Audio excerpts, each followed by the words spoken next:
Rep.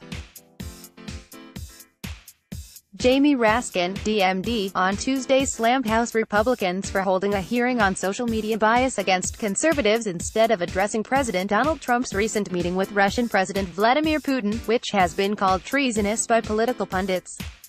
At a House Judiciary hearing, Ranking Member Raskin opened his remarks by dismissing the notion that Facebook and other social media platforms had censored conservative voices.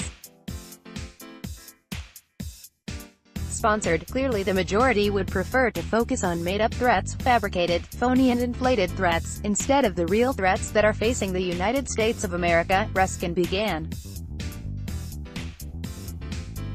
So today, we resume consideration of the entirely imaginary narrative that social media companies are biased against conservatives. Companies, I should add, whose platforms were used to spread vicious Russian propaganda that helped to elect Donald Trump, he said. Raskin noted that Republican leadership on the committee had prevented Democrats from calling a witness of their own. This continues the majority's outrageous assault on the committee's standard rules, conventions and practices. Raskin observed, asking to place a letter in the record in protest of the majority's actions. I object. Representative Dare Lisa, RCA, interrupted. On what grounds? Raskin retorted. Every bit of the discussion you're having is outside the fair decorum of this body. Issa exclaimed. Issa, however, eventually agreed to drop his objection so that Raskin could proceed.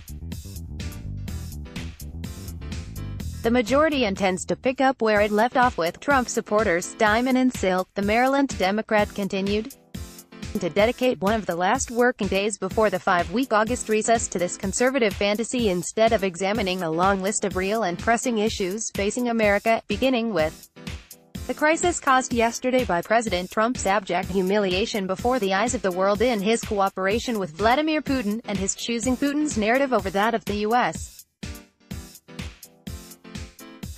intelligence community. Raskin went on to lambaste Republicans for pushing a conspiracy theory about bias on social media despite the fact that the party controls the federal government and many state governments.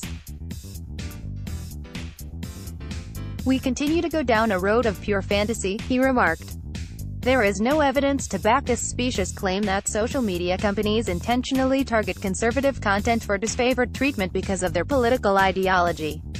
Moreover, Raskin concluded, even if there were, it would be their right as private companies to do so, just like Sinclair and Fox News have a clear ideological bent and clearly promote their own form of censorship on their own media platforms. Watch the video clip below.